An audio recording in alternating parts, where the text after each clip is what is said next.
జీవము కలిగిన దేవుని బిడ్డలారా, మీ అందరికీ ప్రభువైన యేసుక్రీస్తు నామములో వందనాలు, శుభములు తెలియజేస్తుంది. దేవాది దేవుడిని యేసుక్రీస్తు దేవుని వాక్యం విన్నాము. భూమిని, ఆకాశాన్ని సమస్తము కలగజేసిన క్రీస్తు బోధందము దేవుని బిడ్డలారా, పరిశుద్ధ గ్రంథం నుండి, బైబిల్ గ్రంథం నుండి యేసు ప్రభు వాక్యం. మత్తయి సువార్త 16:19. భూమి మీద మీరు ఏది బంధించువో అది పరలోకమందు బంధించబడును, భూమి మీద నువ్వు ఏది విప్పుదువో అది పరలోకమందు విప్పబడును. దేవునికి మహిమ కలుగును గాక. సర్వాధికారైన దేవుడు మానవుడైన యేసు ప్రభు శిష్యుడైన పేతురికి ఇచ్చాడు అధికారం. తాళము చెవు అధికారం, తాళము చెవు అధికారం. తాళం చెవు అంటే అధికారం. పాత నిబంధనలో దావీదుకి ఇచ్చాడు అధికారం, తాళం చెవు అధికారం. కనుక కొత్త నిబంధనలో పేతురు యేసు ప్రభు శిష్యుడైన పేతురికి తాళం చెవు అధికారం. తాళం వేయచ్చు, తీయచ్చు. అలాగనే ప్రభుని క్రీస్తు అంటున్నాడు మత్తయి సువార్త 16:19. భూమి మీద నువ్వు ఏది బంధించుదువో అది పరలోకమందు బంధించబడును, భూమి మీద నువ్వు దేని విప్పుదువో అది పరలోకమందు విప్పబడును. దేవునికి మహిమ కలుగును గాక. యేసుక్రీస్తు దేవుడు యేసు ప్రభు శిష్యుడైన పేతురికి అధికారం ఇచ్చాడు. పేతురికి చదువు లేదు, సంద లేదు, విద్య లేని పామరుడు. కనుక పేతురు ఏం చేశాడంటే తన స్థిరాస్తులను అమ్మి ప్రభునేసుక్రీస్తు సేవ ఖర్చు పెట్టి అత సాక్షి అయ్యాడు. పేతురికి దగ్గర ఆస్తుపాస్తులు లేవు. పేతురు అన్నాడు, ఎండి బంగారు నా వద్ద లేదు అన్నాడు. ఎండి బంగారు నా వద్ద లేదు అన్నాడు. అలాంటి సేవ చేశాడు. మొట్టమొదట మారు మనస్సు పొంది ప్రభునేసు నామంలో బాప్తిసం పొంది పరిశుద్ధాత్మ శక్తిని పొంది ప్రత్యేకమైన జీవితం జీవించిన వాడే యేసు ప్రభు శిష్యుడు. యేసు ప్రభు శిష్యుడు అంటేనే క్రైస్తవుడు, క్రైస్తవుడు అంటేనే శిష్యుడు. ఈ యేసు ప్రభు శిష్యులకి లోకాశలు ఉండవు, లోక కోరికలు ఉండవు, లోక ఆలోచనలు. కనుక యేసుక్రీస్తు దేవుడు పేతురికి ఆయన ఎలాంటి వ్యక్తి? చదువు లేదు, సందు లేదు, విద్య లేదు, పామరుడు. ఆయనకి మాత్రమే అధికారం ఇచ్చాడు. యేసుక్రీస్తు దేవుడు తన శిష్యుడైన పేతురికి పవర్ ఇచ్చాడు. భూమి యందు ఏదైనా బంధిస్తే అది పరలోకమందు బంధించబడుతుంది, భూమి యందు ఏదైనా విప్పితే అది పరలోకమందు విప్పబడును. దేవునికి మహిమ కలుగును గాక. ప్రార్థనకి జవాబు రావాలన్నా, ప్రార్థనకి ప్రతిఫలం రావాలన్నా, ప్రార్థన అంగీకరించాలన్నా, ప్రార్థనకి కార్యాలు జరగాలంటే యేసుక్రీస్తు దేవుడు సెలవిచ్చాడు. దేవునికి మహిమ కలుగును గాక. మత్తయి సువార్త 16:19. కనుక యేసుక్రీస్తు దేవుడు సేవకుడు, యేసుక్రీస్తు దేవుని శిష్యుడు, యేసుక్రీస్తు దేవుని వెంబడించిన వ్యక్తి పేతురు. దేవునికి మహిమ కలుగును గాక.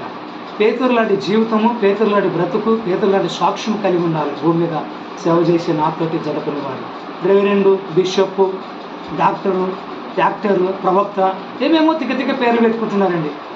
ఏమో తిక్క. నేనైతే యేసుక్రీస్తు దాసుడని పెట్టుకుంటున్నా పేరు. పాంప్లెట్లు ముద్రించినా, ఏ చేసినా యేసుక్రీస్తు దాసుడు. బైబిల్ అంతా కూడా యేసుక్రీస్తు దాసుడు ఉంది. ఆ వాక్యము నేను పెట్టుకున్నా. రెవరెండ్ అని బైబిల్ ఎక్కడ లేదు, బిషప్ అని ఎక్కడ లేదు, ప్రవక్త అని ఉంది. కానీ రెవరెండు, బిషప్ రకరకాలుగా తిక్క పేర్లు, పిచ్చి పేర్లు పెట్టుకుంటున్నారు. యేసుక్రీస్తు దాసుడు జాన్ అని నేను పెట్టుకున్నాను. దేవునికి మహిమ కలుగును గాక. జీవం కలిగిన దేవుని బిడ్డలారా, మత్తయి సువార్త 16:19. భూమి మీద దేని మీరు బంధించుదురో పరలోకమందు అది బంధించబడును, భూమి మీద మీరు వేది విప్పుదురో అది పరలోకమందు విప్పబడును. దేవునికి మహిమ కలుగును. అధికారము, పవర్, శక్తి. సర్వాధికారైన దేవుడు క్రీస్తు పేతురికి ఇచ్చాడు. చదువు లేదు, సంద లేదు, పేతురికి పాస్తులు లేవు, సరైన బట్టలు లేవు. కానీ యేసు ప్రభు ఇచ్చిన అధికారం ఏదో తెలుసా? పేతురు నీడబడితే చచ్చిన శవాలు లేచేవండి. దేవునికి మహిమ కలుగును గాక. పేతురు నీడబడితే రోగాలు బాగైనవండి. అధికారము పొందిన వ్యక్తి యేసుక్రీస్తు దేవుని అధికారం పొందిన వ్యక్తి, శక్తిని పొందిన వ్యక్తి, పునరుత్థాన శక్తి, మరణం చేసే శక్తి, సర్వాధికారైన దేవుని శక్తి పొందుకున్న వ్యక్తి యేసుక్రీస్తు దేవుడి శిష్యుడైన పేతురు. దేవునికి మహిమ కలుగును గాక. దేవుని బిడ్డలారా, ఈ లోకముల సావుకులు రకరకాలైన డ్రెస్సులు వేసుకుంటున్నారు. సూట్ వేసుకొని, బూట్ వేసుకొని, టై కట్టుకొని, కలర్లు వేసుకొని, తిక్క వేషాలు, తిక్క భోగముల కంటే అధ్వానంగా తయారవుతున్నారండి పాస్టర్లు. ఇలాంటి డ్రెస్ వేసుకున్నారు. తెల్ల డ్రెస్ వేసుకోవాలి, వైట్ డ్రెస్, తెల్ల బట్టలు ధరించుకోవాలి. నిలువుట అంగీలు వేసుకోవాలి. టక్ వేసుకోకూడదండి, నిలువు ఉండాలి అంగీలు. బైబిల్లో రాబడిన వస్త్రాలు వేసుకోవడం లేదు సేవకులు, పాస్టర్లు. ఎగిరెగిరి ప్రసంగాలు చేసేవాళ్ళు, ఎగిరెగిరి బోధ చేసే వారికి తెలివి, జ్ఞానం, బుద్ధి లేదని సేవకుడిగా నేను మనవి చేస్తున్నాను. దేవునికి మహిమ కలుగును గాక. మత్తయి సువార్త 16:19. భూమి మీద వేటిని మీరు బంధించుదురో అది పరలోకమందు బంధించబడును, భూమి మీద మీరు వేటిని విప్పుదువో అది పరలోకమందు విప్పబడును. దేవునికి మహిమ కలుగును. సర్వాధికారైన దేవుడు, సృష్టికర్త దేవుడు, యేసుక్రీస్తు దేవుడు పేతురుకు మాత్రమే అధికారం ఇచ్చాడు. పేతురు ఎవరు? చదువు సంద లేని, విద్య లేని పామరుడు. చదువు లేదు, తెలివి లేదు, జ్ఞానం లేదు, సరైన బట్టలు లేవు. కానీ దేవుని శక్తిని పొందుకొని దేవుని అధికారం కలిగి తాళం చెవు కలిగి ఉన్నాడు. తాళం చెవు, పరలోకమైన తాళము చెవు పేతురు సంపాదించుకున్నాడు. దేవునికి మహిమ కలిగాక. దేవుని బిడ్డలారా, దేవుని సేవకులారా, జతపని వారులారా, జాగ్రత్తగా వేషాలు చూసి మోసాలు పోకండి. విశ్వాసులు చాలా మోసాలు పోతున్నారండి. సేవకులు తిక్క బోధలు చెప్పి, తెలియని బోధలు చెప్పి, కల్పన కథలు చెప్పి, పిట్ట కథలు చెప్పి ప్రజలు మెప్పించి ఒప్పిస్తున్నారు. చాలా పొరపాటు. ప్రభువైన యేసుక్రీస్తు వాక్యం ఖండించండి, గద్దించండి, బుద్ధి చెప్పండి. దేవునికి మహిమ కలిగాక. యేసుక్రీస్తు దేవుడు తన శిష్యుడు పేతురుకి ఇచ్చిన అధికారం. ప్రభువైన యేసుక్రీస్తు దేవుడు శిష్యుడు విద్య లేని పామరుడైన పేతురు, నాకు కూడా విద్య లేదు, తెలివి లేదు, ఆస్తులు లేవు, పాస్తులు లేవు, నాకు తులం బంగారు లేదు, గజం భూమి లేదు, 1000 రూపాయలు బ్యాంకు బ్యాలెన్స్ లేపనగా యేసుక్రీస్తు దేవుని శిష్యులు బతికినట్టు నేను బతుకుతున్నా, సేవ చేస్తున్నా. దేవునికి మహిమ కలిగాక. ఈ భూలోకంలో మామూలు జిల్లాలు కానీ, తెలంగాణ రాష్ట్రం కానీ, భారతదేశంలో కానీ నేను మాత్రమే యేసు ప్రభు శిష్యుడైన పేతురు లెక్క బతుకుతున్నా. దేవునికి మహిమ కలిగాక. యేసుక్రీస్తు దేవుని శిష్యుడైన పేతురు అన్నాడు, ఎండి బంగారు నా వద్ద లేదన్నాడు.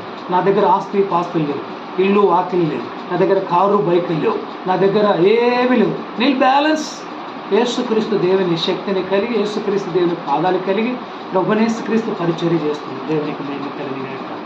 కనుక శిష్యుడు కావాలి. ఫస్ట్ సేవకుడు ఏం చేయాలంటే శిష్యుడు కావాలి. మారు మనసు పొందితేనే లోకంలో బంగారం మీద, బట్టల మీద, ఆస్తుల మీద, డబ్బు మీద ఆశ ఉండదు. మారు మనసు పొందకుండా, మారు మనసు లేకుండా సేవ చేస్తుంటారు పాస్టర్లు చాలామంది. నాకు దయ్యాలు గోయాలు కొట్టే వరం ఉంది, నాకు స్వస్థతపరిచే వరం ఉంది, ప్రవచించే వరం ఉంది అని తిక్క మాటలు చెప్తున్నారు. ఎవరు? జ్ఞానం లేని పాస్టర్లు, తెలివి లేని పాస్టర్లు, బుద్ధి లేని పాస్టర్లు. దేవునికి మహిమ కలిగాక. పరిశుద్ధ గ్రంథం, బైబిల్ గ్రంథం చూడండి. సృష్టికర్తన యేసుక్రీస్తు దేవుని బోధ. మత్తయి సువార్త 16:19. నువ్వు భూమి మీద దేనివి బంధిస్తావో అది పరలోకమందు బంధించబడును, భూమి మీద నువ్వు దేని విప్పుదువో అది పరలోకమందు విప్పబడును. దేవునికి మహిమ కలుగుగాక. దేవాది దేవుడైన యేసుక్రీస్తు దేవుడు బోధించాడు. యేసుక్రీస్తు దేవుడు శిష్యుడైన పేతురు పొందుకున్నాడు. పేతురికి విద్య లేని పామరుడు, ఆస్తుపాస్తు లేదు, ఆయనకి ఏమి సరైన బట్టలు లేవు. కానీ దేవుని శక్తిని పొందుకొని దేవుని సువార్తను ప్రకటించి, దేవుని మహిమపరిచి, దేవుని వినపరిచి కొత్త నిబంధన సంఘం ఒకటేసారి పేతురు యొక్క వాక్యం ద్వారా, పేతురు యొక్క బోధ ద్వారా 3000 మంది మారుమనసు మంది బాప్తిసం పొందారు. దేవునికి మహిమ కలిగింది. మొట్టమొదట భూమి మీద కొత్త నిబంధన సంఘం స్థాపించబడింది అంటే అది పేతురు, యేసు ప్రభు శిష్యుడైన పేతురు బోధ ద్వారా 3000 మంది మారుమనసు మంది బాప్తిసం పొందారు. ఆ యొక్క కొత్త నిబంధన సంఘములో ఎవరి ద్వారా స్థాపించబడింది? యేసుక్రీస్తు దేవుని శక్తిని బట్టి పేతురు ద్వారా సంఘం కట్టబడింది. పేతురు, ఈ బండ మీద నా సంఘం కట్టుదు, పాతాళ ద్వారములు దీని ఎదుట నిలబడవు అన్నాడు. దేవునికి మహిమ కలిగిన. యేసుక్రీస్తు దేవుని వాక్యాన్ని చదువుతున్నారా, వింటున్నారా? సంఘాలు కట్టండి రా బాబు, కొత్తవి సంఘం కట్టనంటే ఉన్న సంఘాలను చెడగొడుతుండే. సంఘాలు కొత్తవి స్థాపించండి, సంఘాలు స్థాపించండి. బిల్డింగ్లు కట్టకండి, చర్చి బిల్డింగ్లు కట్టకండి, సంఘము కట్టండి. ప్రభు చెప్పాడు సంఘాలు కట్టాలి. యేసు ప్రభు వాక్యం చెప్పి బాప్తిసములు ఇచ్చి సంఘం కట్టాలి, సంఘము కట్టాలి, సంఘాన్ని కట్టాలి. సంఘాలు స్థాపించాలంటే ఉన్న సంఘాలలోనే బతుకుతున్నారు. ఉన్న సంఘాలు బతుకు దేవుడు నన్ను దీవించాడు, దేవుడు నన్ను ఆశీర్వదించాడు అని చెప్తున్నారు. ఎవరు? సేవకులండి, పాస్టర్లండి. భూమి మీద మహబూబ్నగర్ జిల్లా కానీ, తెలంగాణ రాష్ట్రం కానీ, భారతదేశంలోని సేవకులందరూ నాతోటి జతపని వారు పరిశుద్ధ గ్రంథం, బైబిల్ గ్రంథం చదవండి. మత్తయి సువార్త 16:19. భూమి మీద నువ్వు దేని బంధించదువో అది పరలోకమందు బంధించదు, భూమి మీద నువ్వు దేని విప్పుదువో అది పరలోకమందు విప్పబడును. దేవునికి మహిమ కలుగుగాక.